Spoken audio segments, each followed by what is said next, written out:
사랑하는 성도 여러분, 오늘 이 시간 함께 예배드림이 얼마나 귀하고 감사한 일인지 모르겠어요. 우리 가족들 옆에 있을 텐데 뭐 있으면 한 번씩 안아주세요. 사랑한다, 감사하다. 여러분들은 안 보이실지 모르겠지만 제 눈앞에는 여러분들의, 우리 성도님들의, 우리 권사님들의, 집사님들의 사진들이 이렇게 앞에 있어요. 우리 성 목사님이 그러시더라고요. 이것을 이렇게 만들어서 프린트아웃 해가지고 의자에 하나씩 놓고 강단에 섰는데 이렇게 눈물이 나더라, 그런 말씀을 하셨어요. 그 말을 듣는데 저도 좀 이렇게 마음이 찡하더라고요. 보고 싶은 얼굴들이죠. 함께 하고 싶은 분들이죠.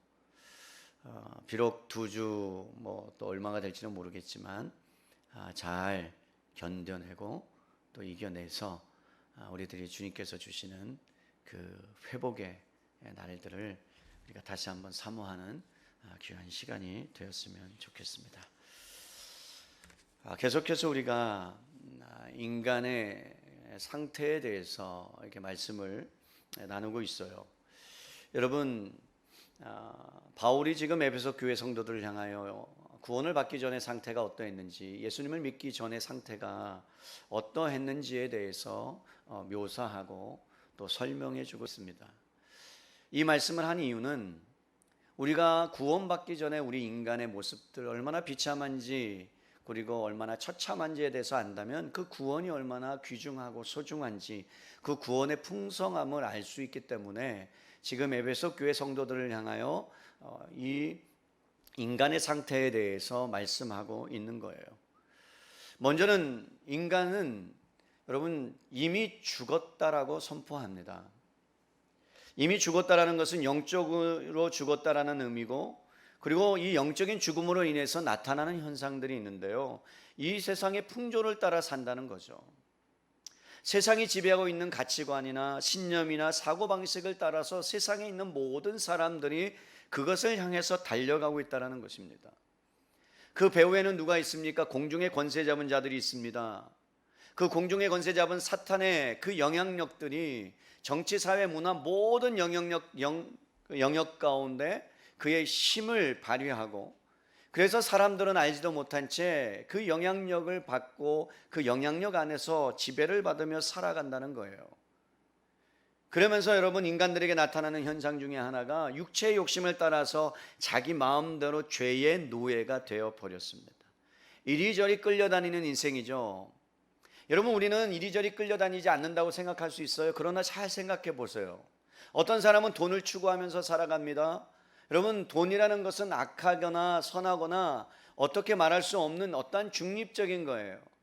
선을 향하여 사용할 수도 있고 악을 향하여 사용할 수도 있는데, 무엇인가를 따른다고 했을 때 좋은 것이다 할지라도 그것이 과하면 그 사람은 돈의 지배를 받을 수 있는 것이고요, 어떤 사람은 권력의 맛을 맛보고 그 권력을 향하여 계속해서 쫓아가고 따라갑니다. 그러면 어느 순간에 권력의 지배를 받게 되어 있다는 거죠. 어떤 사람은 자식들을 향한 사랑이 충만합니다. 근데 그 사랑이 너무나 과다하다 보면 그 자식의 사랑의 도리어 부모님들이 지배를 받고, 그리고 그 자식을 향하여 올인하는 인생을 살다가 결국 나중에 삶을 후회하는 것들을 우리는 보게 된다는 거죠. 어떤 면에서는 어떠한 이데올로기가, 어떠한 여러분 사상들이 그 사람을 지배하기 시작하면 그 사람은 그 사상의 지배를 받고 판단력이 흐려지고 분별력이 흐려지는 그러한 삶을 추구하고 따라갈 수밖에 없는 것, 이것이 오늘 성경에서 말하는 예수님을 만나지 못하고 구원받지 못한 사람들의 상태요, 인간의 실체다라고 성경은 우리에게 적나라하게 보여주고 있는 거예요. 오늘 우리가 읽은 본문의 말씀 중에 이제 3절 말씀을 읽을 텐데요, 바울은 그리스도인이 되기 전에 우리가 들으면 어떠한 면에서는 아주 불쾌한 그러한 내용의 말씀을 전달해주고 선포하고 있습니다. 3절 말씀을 보겠습니다. 전에는 우리도 다 그 가운데에서 우리 육체의 욕심을 따라 지내며 육체와 마음에 원하는 것을 하여 다른 이들과 같이 본질상 진노의 자녀이었더니, 여러분 이미 죽었는데 그 죽은 사람이 영적으로 죽어 있을 뿐만 아니라 여러분 이 세상의 풍속을 따르는데 죄의 노예가 되었을 뿐만 아니라 뭐라고 말하냐면 본질상 진노의 자녀라고 말합니다. 여러분 지금 바울은요 유대인을 향하여 너희들은 본질상 진노의 자녀다라고 말씀하는 것과 같아요. 유대인들이 들으면 참으로 모욕적인 말입니다. 여러분 왜 그렇습니까? 진노의 자녀라는 것은 태어나면서부터 하나님의 형벌을 받아 마땅한 존재라는 것입니다. 더군다나 진노의 자녀인데 본질상 진노의 자녀라는 거예요. 그러니까 유대인들은 나면서부터 믿음의 조상 아브라함의 품에서 살아있는 사람들이고, 그리고 아브라함을 그리고 자신들의 조상이라고 믿는 사람이죠. 그런데 지금 바울이 유대인들을 향하여 뭐라고 말씀하고 있냐면 하나님의 진노 가운데 있는 사람들이다 라고 지금 말씀을 하고 있는 겁니다. 아니 내가 선민인데, 그리고 아브라함의 자손인데, 이방인과 같이 취급되지 아니하는 개같이 취급당하는 이방인들과 구별된 사람들인데 사람들로부터 존경을 받습니다. 칭찬을 받고 있는 그들을 향하여 너희는 세상에 태어날 때부터 끊임없이 육체의 욕심을 따라 살면서 하나님을 거역하는 존재로 너희는 태어났다. 배반하는 존재다. 그리고 너희들이 생각하는 이방인 불쏘시개와 같은 그 이방인들과 같이 너희도 진노를 받아야 될 마땅한 죄인들이다 라고 지금 바울이 말하는 거예요. 여러분 이것이 인간의 실존입니다. 인간의 실체입니다. 사람들은 불순종으로 말미암아 여러분 죄를 지어서 죄인이 되었어요. 성경은 이렇게 말합니다. 죄값은 사망이기 때문에 모든 사람이 죽는 것을 보면 우리가 죄인인 것을 알 수 있다. 그래서 여러분 죄인들이 회개하고 구원받지 못하면 하나님의 진노가 그들 아래에, 하나님의 진노 아래 그들이 다 머물러 있다라고 말씀하고 있는 겁니다. 그러니까 뭐예요? 저와 여러분은 예수님을 만나기 전에, 예수님을 경험하기 전에 하나님의 진노 아래 있던 자들입니다. 그렇다면 여러분 하나님의 진노가 뭘까요? 우리는 하나님의 진노에 대해서 그렇게 궁금하게 생각하지 않을 수도 있습니다. 그리고 하나님의 진노가 얼마나 무서운 것인지를 우리는 잘 알지 못합니다. 성경이 그렇다면 하나님의 진노에 대해서 무엇이라고 말하는지 우리가 좀 살펴봐야 될 것 같습니다. 요한복음 3장 36절로 갑니다. 요한복음 3장 36절이에요. 신약성경 147페이지입니다. 우리 찾으셨으면 제가 읽어드립니다. 아들을 믿는 자에게는 영생이 있고 아들에게 순종하지 아니하는 자는 영생을 보지 못하고 도리어 하나님의 진노가 그 위에 머물러 있느니라. 여러분 예수님을 믿는 사람, 구세주로 영접한 사람은 영원한 생명을 얻었는데 아들에게 순종하지 아니하고 예수님을 받아들이지 못하고 구원받지 못한 사람에게는 영원한 생명을 보지 못할 뿐만 아니라 뭐가 있느냐? 하나님의 진노가 그 위에 머물러 있다라는 거죠. 로마서 1장 18절에 조금 더 우리에게 세밀하게 자세하게 하나님의 진노에 대해서 설명해 주고 있습니다. 로마서 1장 18절의 말씀이에요. 제가 읽어드립니다. 하나님의 진노가 불의로 진리를 막는 사람들의 모든 경건하지 않음과 불의에 대하여 하늘로부터 나타나나니. 여러분 무슨 말씀이에요? 하나님의 진노가 반드시 나타나는데 뭐에 대해서 나타나느냐? 요한복음에는 불신자들에게, 그리고 로마서에게는 불의로 의를 행하지 아니하고 진리를 막는 사람들의 모든 경건하지 않음과 불의에 대해서 하나님의 진노가 나타나 있다는 거죠.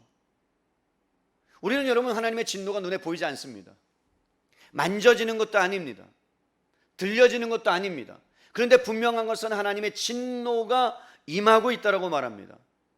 여러분 요한계시록으로 가봅니다. 요한계시록 18장 4절에서 8절의 말씀이에요. 요한복음 18장으로 갑니다. 요한복음 18장은 바벨론의 멸망을 기술하고 있는 내용이에요. 4절로부터 8절까지의 말씀을 제가 읽어드립니다. 또 내가 들으니 하늘로부터 다른 음성이 나서 이르되 내 백성아 거기서 나와 그의 죄에 참여하지 말고 그가 받을 재앙들을 받지 말라. 여러분 누구를 향해서 지금 선포하냐면 사도 요한을 통해서 예수님을 믿는 사람들에 대하여 지금 선포하고 있는 말씀이에요. 5절에 그의 죄는 하늘에 사무쳤으며 하나님은 그의 불의한 일을 기억하신지라. 그가 준 그대로 그에게 주고 그의 행위대로 갑절을 갚아주고 그가 섞은 잔에도 갑절이나 섞어 그에게 주라. 그가 얼마나 자기를 영화롭게 하였으며 사치하였든지 그만큼 고통과 애통함으로 갚아주라. 그가 마음에 말하기를 나는 여왕으로 앉은 자여 과부가 아니라 결탄코 애통함을 당하지 아니하리라 하니 그러므로 하루 동안에 그 재앙들이 이르리니 곧 사망과 애통함과 흉년이라. 그가 또한 불에 살라질지니 그를 심판하시는 주 하나님은 강하신 자이심이라. 여러분 무슨 말이에요? 말세를 당할 때에 예수님이 재림하시기 전에 이 땅에 나타나는 것 중에 하나가 사단이 이 세상을 지배하고 이 세상 임금의 노릇을 하는데 그를 따르는 추정자들에게 하나님께서 뭐 하신다고 그대로 갚아주는데 무엇 때문에 갚아주느냐? 그들의 불의를 기억하고 여러분 갚아주고 그리고 그들의 행태에 대해서 여러분 보답하겠다라고 강력한 메시지를 전하고 있는 거예요. 여러분 그렇다면 하나님의 진노, 우리가 살펴본 성경 구절을 통해서 하나님의 진노는 사람의 분냄과는 좀 다르다는 거예요. 여러분 분냄이 아닙니다. 사람은요 마음이 좀 상하잖아요. 그리고요 제가 조금 관계 가운데 어떠한 이야기를 나누다가 마음이 상하면 심술이 나기도 하고요, 기분에 따라서 상황에 따라서 언제라도 발끈할 수 있어요. 뭔가 일이 잘 진행되지 않는데 어떠한 나의 아킬레스건을 건드리면 그때 저도 모르게 화가 올라와요. 노를 바라게 되어 있는 게 인간이에요. 때로는 그것 때문에 여러분 저기를 가지고 복수의 칼날을 갈기도 해요. 에서 같은 경우가 야곱에 대해서 상처를 받았기 때문에 팥죽 한 그릇에 여러분 묵상하는 거예요. 팥죽 한 그릇을. 그러면서 칼날을 갈면서 여러분 야곱이 돌아오기를 기다리는 거예요. 그게 분냄이에요. 때로는 여러분 독단적이기까지 합니다. 다른 사람들이 다 봐도 아닌데 그 사람이 생각할 때 자기 자신은 너무나도 그 일에 대해서 상처가 크기 때문에 독단적으로 분낼 수 있다는 거죠. 그런데 성경에서 말하는 하나님의 진노는 그렇지 않습니다. 여러분 하나님의 진노는 감정적인 차원의 분노가 아닙니다. 자신이 당한 어떤 모욕이나 손해로 인한 불쾌함의 감정이 아니라는 거예요. 그러면 여러분 하나님의 진노는 무엇이냐면 하나님의 성품으로부터 나온다는 거예요. 뭐라고요? 하나님의 성품으로부터 나와요. 우리는 이렇게 말할 수 있습니다. 여러분 우리는 하나님의 성품 중에 가장 우리에게 와닿는 성품이 뭐냐라고 물어본다면 하나님은 사랑이시다라는 말씀일 것 같아요. 그래서 어떤 사람들은 하나님이 진노하신다, 하나님이 벌을 주신다, 지옥으로 보내신다라고 했을 때 하나님의 사랑과 그 지옥이라는 개념이 어떤 면에서는 여러분 뭔가 안 맞는 것 같은, 그래서 거부감을 가질 수도 있습니다. 그래서 여러분 하나님의 진노와 하나님의 사랑이 양립할 수 없다라고 생각하기도 하지만 그러나 그거는 오해예요. 성경을 제대로 알지 못하는 것이고 하나님의 성품을 제일 알지 못하는 것이에요. 분명한 것은요, 하나님은 진노하신답니다. 그런데 여러분 그 진노는 사람들의 진노와 다르게 인격적으로 의롭다라고 말씀합니다. 의로운 진노라는 거예요. 왜냐하면 하나님은 거룩하신 분이기 때문에. 여러분 죄와 아무런 상관이 없으셔요. 하나님은 거룩하셔요. 그래서 여러분 하나님 안에는 정의로움과 공의로움이 있기 때문에 죄에 대해서, 불의에 대해서 그 부분을 볼 때에는 하나님께서는 거룩한 의분을 내셔야 하나님의 성품다운 것이에요. 하나님다운 것이에요. 그래서 여러분 하나님께서는 죄를 조금이라도 용납하지 못하는 그 거룩한 성품 때문에 죄에 대한 반응으로 진노하신다는 것입니다. 그래서 여러분 인간들에게 하나님이 진노하시면 무엇이 임하느냐? 형벌이 임하고 심판이 임하게 되는 거예요. 대부분의 사람들은 하나님의 진노가 얼마나 여러분 무서운지 모르고 살아갑니다. 어쩌면 예수님을 믿는 사람들조차도 하나님의 진노가 얼마나 무서운 것인지를 우리는 모르고 살아갑니다. 여러분 죄에 대해서 하나님의 진노가 얼마나 강력한지를 우리가 안다면 예수님의 비유를 통해서도 알 수 있어요. 너희가 눈이 범죄하거든 눈을 차라리 빼버려라. 너희 손이 범죄하거든 차라리 손을 잘라버려라. 그 죄가 너희로 향하금 지옥으로 갈 수밖에 없게 만든다면 차라리 그것이 없어진다 할지라도 지옥에 가지 않는 것이 더 낫다라고 예수님이 강력하게 말씀하신 이유가 뭡니까? 그만큼 하나님께서는 죄에 대해서는 하나님의 성품으로, 거룩한 성품 때문에 반응하고 그를 형벌하고 심판해야만 마땅하다라는 것입니다. 여러분, 하나님의 진노는 예전에 임했던 것만이 아니라 지금도 여전히 임하고 있고, 성경의 시편을 보면 진노를 쌓아두고 계신다라고 말씀하고 있어요. 진노 아래 있다는 것은 그렇기 때문에 항상 예기치 못한 순간에 갑작스럽게 저와 여러분들에게 멸망당할 위협 앞에 처해 있다는 거예요. 미래를 예측할 수도 없습니다. 사람들은 미래를 예측하고 살아요. 코로나19 이후에 한국교회가 어떻게 될 것인가 많은 여러분 미래학자들이 연구합니다. 그리고 어떻게 살아남을 것인가 걱정하기도 합니다. 그런데 여러분, 하나님의 진노는 우리가 판단할 수 없고 예측할 수도 없습니다. 그런데 여러분, 그 진노가 때가 차면요, 이번에 몇백 년 만에 홍수가 났잖아요. 중국을 보면 엄청난 여러분 홍수가 비가 내려서 여러분 6천만 명 되는 인원들이 수재민으로 어려움을 당하고 있잖아요. 그 진노가 여러분 쏟아질 때가 온다라는 겁니다. 그런데 하늘이 열리고 감당할 수 없을 정도로 우리에게 도저히 손을 쓸 수 없는, 여러분 이런 거 있잖아요. 하늘이 뚫린 것 같아. 어르신들 그런 얘기 하잖아요. 하늘이 뚫린 것 같다. 어떻게 이렇게 비가 많이 오느냐, 어떻게 할 수 없을 정도로 순식간에 물이 불어나서 가재도구도 이걸 챙기지 못하고 나올 수밖에 없는 그러한 상황.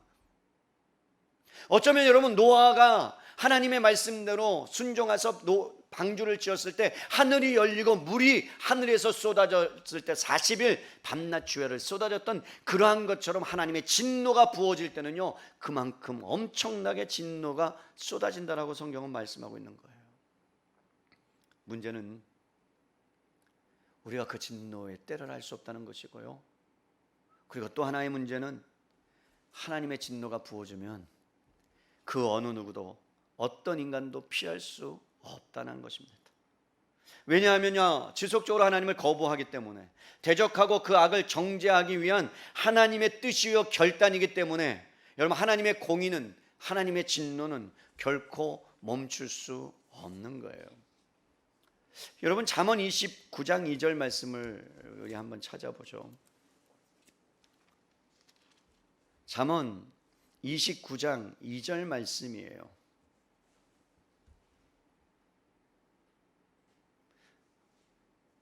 지혜자인 이 저자가 사람의 진노에 대해서 이렇게 썼어요. 29장 2절 읽어드립니다. 제가 잘못 적어온 것 같아요.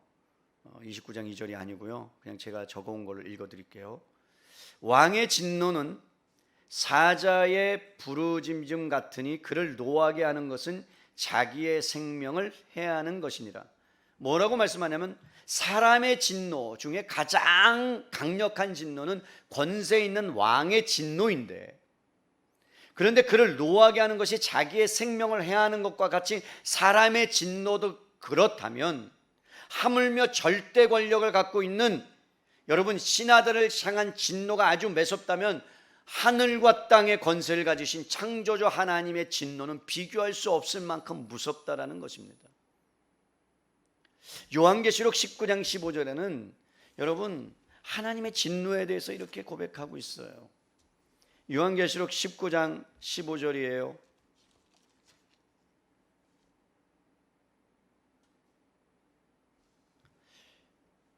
제가 읽어드립니다. 그의 입에서 예리한 검이 나오니 그것으로 만국을 치겠고, 심판하신다는 거죠. 친히 그들을 철장으로 다스리며 또 친히 하나님과 전능하신 이의 맹렬한 뭐라고요? 진노의 포도주 틀을 밟겠고. 그러니까 하나님의 진노가 임하면 포도주 틀에서 포도가 짓이겨지듯이 여러분 그것을 피할 수 있는 인간은 없다. 누가복음 12장 4절로 5절 말씀을 보십시다. 오늘 성경 말씀을 조금 더 찾습니다. 누가복음 12장 4절로 5절이에요.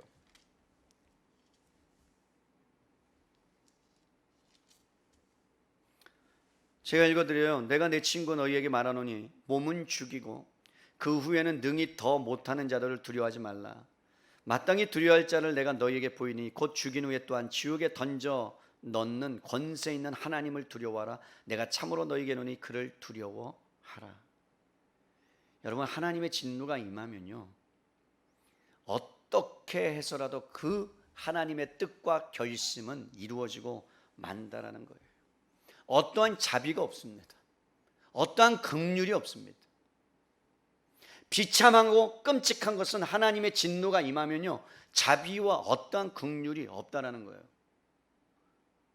여러분, 너무한 것 같지 않으세요? 그런데 이게 성경의 진리예요. 에스겔로 가보죠. 에스겔서 8장이에요. 이사야서 뒤에 있습니다. 에스겔 8장 18절 말씀입니다.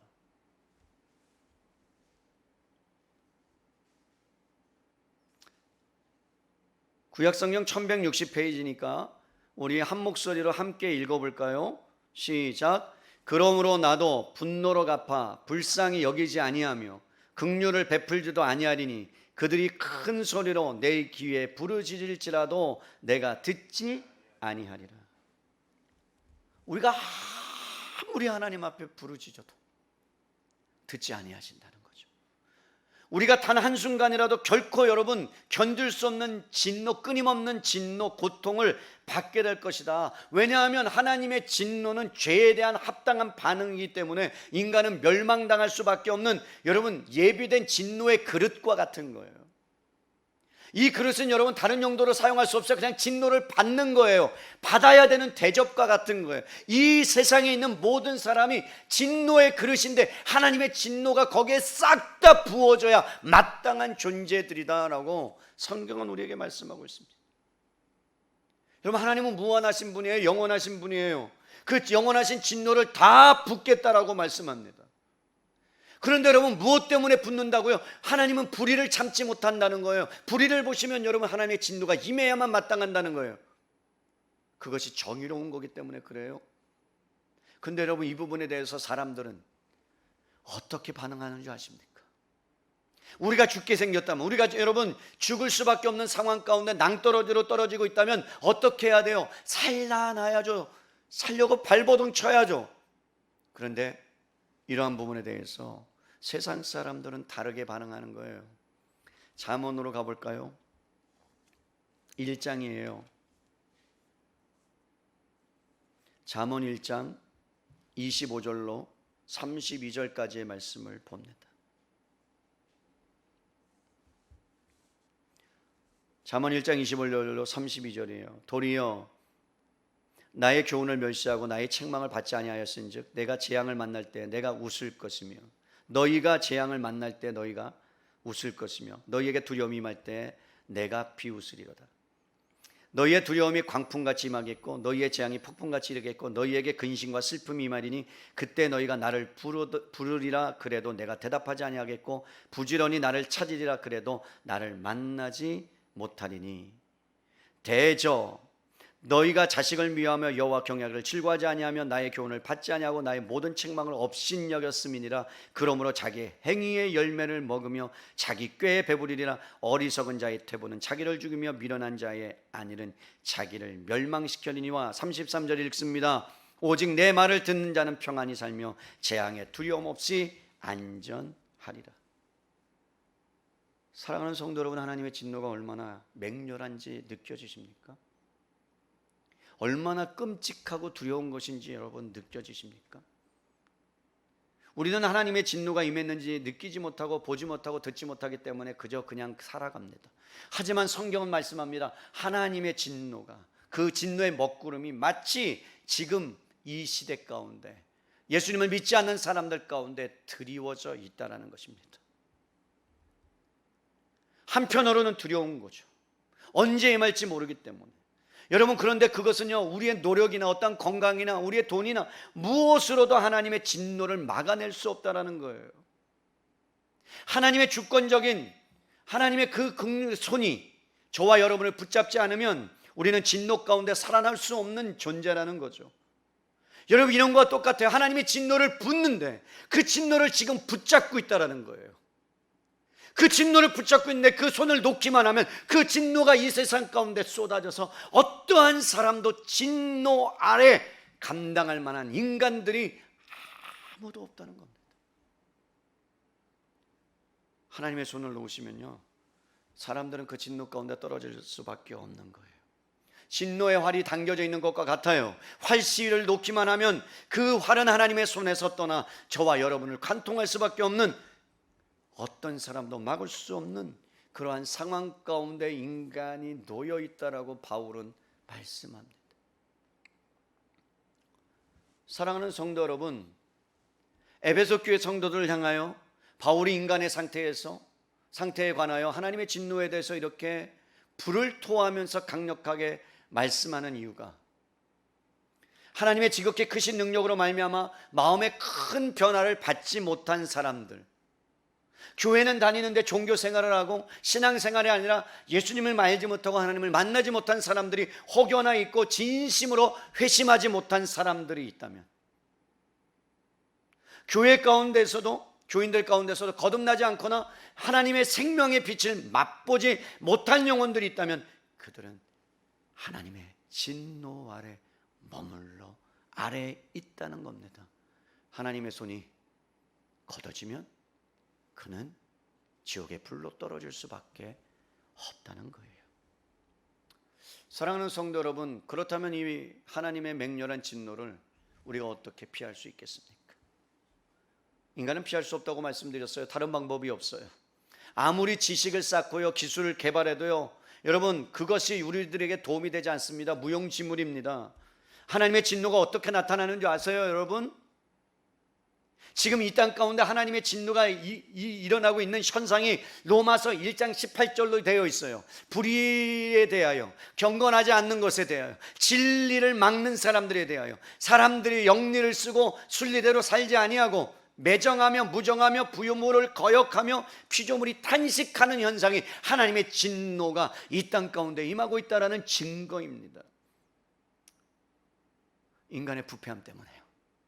인간의 죄성 때문에요. 피조물이 탄식하고 있다는 거예요. 여러분, 피조물은 원하지 않았어요. 정말로 하나님과 함께 그 낙원에서 함께 살아가기를 원했습니다. 그러나 인간이 죄로 말미암아 타락함으로 인하여 피조물들이 악을 쏟아내고 있는 거예요. 하나님은 그렇게 세상을 창조하지 않았습니다. 선하게 창조했습니다. 그 목적대로 살게 했어요. 그런데 그 목적대로 살지 않아요. 인간이 탐욕대로, 자기 욕심대로 여러분 피조물들을 오용합니다. 내 마음대로 내 뜻대로 사용합니다.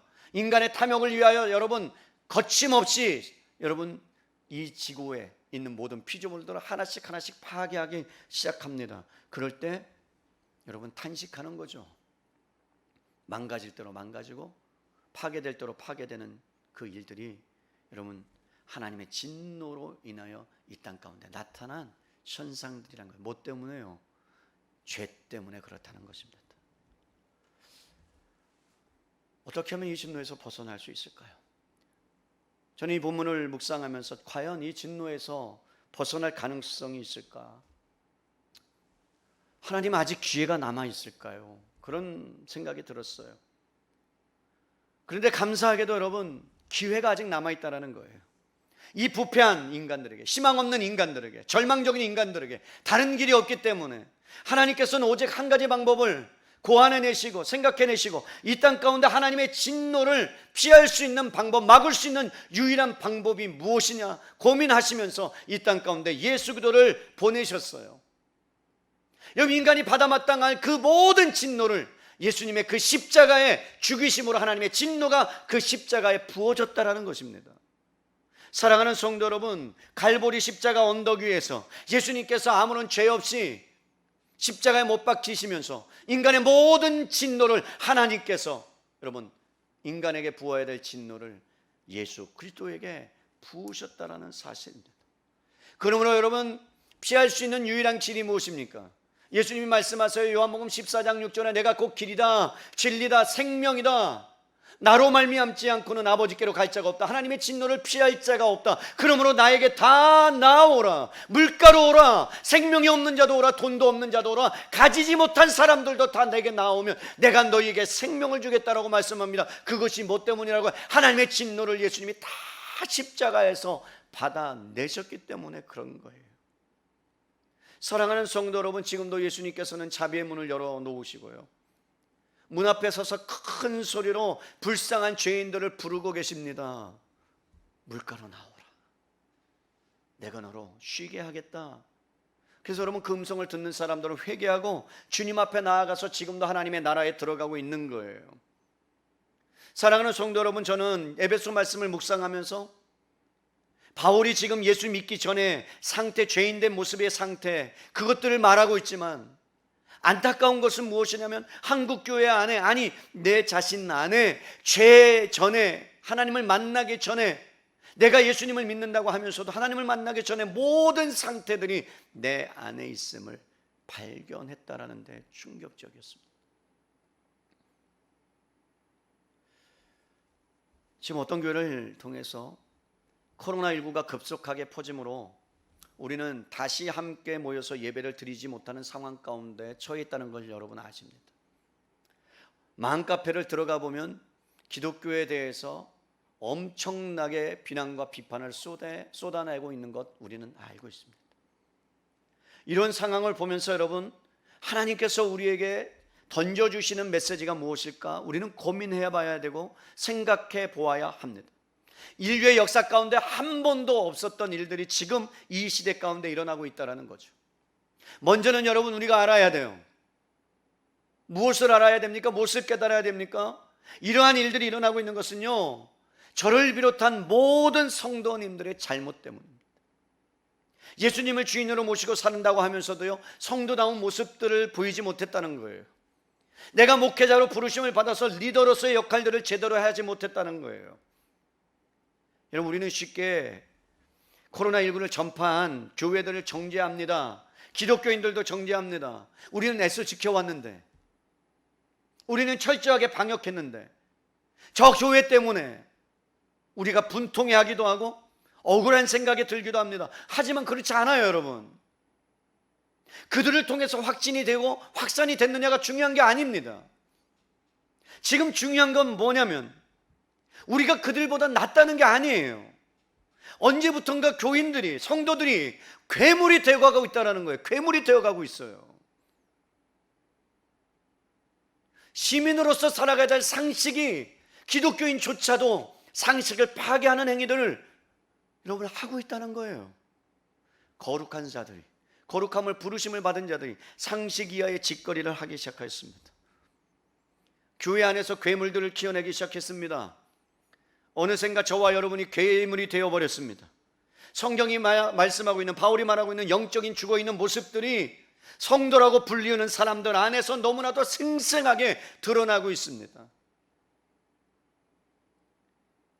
여러분, 그리스도인이라면 적어도 윤리적으로, 도덕적으로 도저히 감당할 수 없는 거룩한 모습을 세상 사람들이 보고 찾아봐야 되는데, 그러한 것들을 찾아볼 수 없게 된 지가 오래전인 일입니다. 예수 믿지 않는 사람들처럼 그보다 훨씬 더 투기하고요, 갑질하고요, 향락에 취해서 돈에 정신이 팔려서 어떤 면에서 세상이 점점 미쳐 돌아가고 있는 것처럼, 교회도 미쳐가고 있고 성도도 미쳐가고 있고 온 세상이 다 미쳐가고 있는 것처럼 보입니다. 신앙인이라고 불리는 사람들조차 부끄러움을 모르는 채 좋은 게 좋은 것이라고 생각하면서 하나님의 말씀과는 상관없는 삶을 살아갑니다. 너무나도 부끄러운 기독교의 민낯이 적나라하게 코로나19를 통해서 드러났다는 거예요. 차라리 잘 됐어요. 왜? 우리의 실력 없음이 드러났으니까요. 우리의 능력 없음이 드러났으니까요. 우리의 완전히 부패한 본성들이 드러났으니까. 차라리 우리가 조금 낫고 우리가 조금 괜찮고 우리는 괜찮아라는 생각이 있었다면 하나님을 찾지 않을 텐데, 이제는 예배를 드리고 싶어도 못 드리는 상황 가운데로 몰아가시는 것을 보면 얼마나 하나님이 형식적이고 종교적인 예배를 더럽고 추하게 여러분 생각하시는지, 토할 정도로 얼마나 하나님이 싫어하시는지, 여러분 코로나19라는 것을 통해서 예배를 못 드리게 하는 그러한 상황 가운데 저는 몰아넣으신 것 아닌가라는 생각을 하게 됩니다. 세상 앞에 우리가 해야 될 것은 정말 할 말이 없는 거예요. 죄송한 거예요. 미안한 거예요. 그렇게 살아내지 못해서 여러분 그들에게 하나님의 영광이, 하나님의 이름이, 교회가, 성도가 땅에 떨어질 만큼 떨어진 거예요. 어떻게 해야 될까요, 여러분? 저는 다시 한번 생각합니다. 오늘 에베소의 말씀, 예수 믿기 전에 그 상태의 모든 모습들을 벗어버려야 되죠. 그리고 신앙으로 본질로 돌아가야 합니다. 진지하게 교회가 무엇인지 고민하셔야 합니다. 예배가 무엇인지 생각하고 하나님과의 관계를 점검하고, 그리고 세상을 향하여, 이웃을 향하여 예배를 지키는 것만이 여러분 우리가 하나님을 사랑하는 것이 아니라 생명보다 귀한 그 생명이 영원히 우리로 인하여 죽음의 위협 가운데 있다면 우리가 온라인 예배를 드리면서까지라도 이웃사랑을 해야 되는 것이 우리의 책임이라고 저는 생각합니다. 물론 주의를 지키는 것 우리가 최선을 다해서 지켜야 되는 건 맞아요. 그러나 여러분 이 지경까지 온 것은 우리가 저지른 죄악들이 너무나도 쌓이고 쌓였기 때문에 우리는 이것을 하나님 앞에 회개해야 하는 거예요.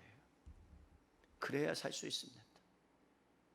회개는 여러분 반드시 행동으로 나타나야 되는 거예요. 우리들이 지금까지 여러분 이 세상 풍속을 따랐던 탐욕과 성공주의와 이기주의와 경쟁과 시기와 질투와 이 모든 것들을 다 여러분 주님 앞에 내어드려야 합니다. 그리고 자복하고 주님 앞에 마음을 찢고 한 영혼을 향하여 우리는 달려가야 합니다. 대면으로 예배를 드리느냐 비대면으로 예배를 드리느냐가 중요한 게 아니에요. 우리가 성도 닮느냐 교회 다우냐, 이게 훨씬 더 중요합니다. 사랑하는 성도 여러분, 그리스도의 은혜로 구원을 받기 전에 이 죄악 단계에서 우리가 헤어지 못하는 것이 인간의 실체요 타락이라고 본다면 세상의 풍조를 박차고 일어나서 자기의 욕만대로 허용된 계획을 다 버리고 하나님께로 돌아가는 그러한 정도의 길을 걸을 수 있는 유일한 방법은 우리에게 있지 않습니다. 하나님이 살려놓으셔야 되는 거예요. 오늘 성경에 보니까 여러분 2장 1절로 3절까지 완전히 비관적인 상황에 우리가 놓여 있는 가운데 4절의 말씀을 이 사도 바울이 선포합니다. 4절 볼까요? 긍휼이 풍성하신 하나님이 우리를 사랑하신 그 큰 사랑으로 인하여 허물로 죽은 우리를 그리스도와 함께 살리셨다라고 선포한다면 여러분 하나님이 이 교회와 이 사회와 이 민족을 살리지 않으면 이 땅은 소망이 없는 거예요.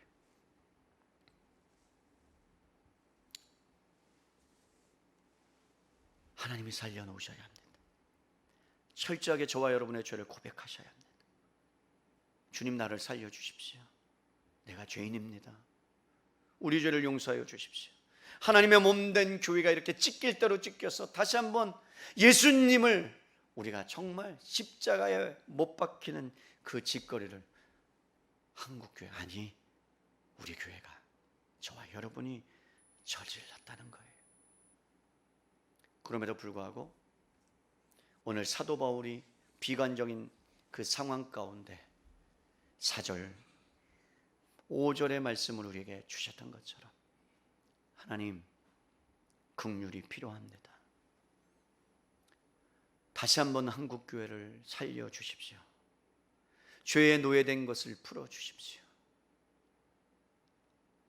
세상 풍조를 따랐던 것들을 하나님 끊어내 버리게 하나님 결단합니다. 그리고 여러분 자신을 점검하셔야 합니다. 그래야 뭐라고요? 하나님의 진노가 여러분 우리 안에 머무르지 아니하고 하나님의 평안 가운데, 하나님의 평강 가운데, 하나님의 위로 가운데 살아갈 수 있는 거예요. 저는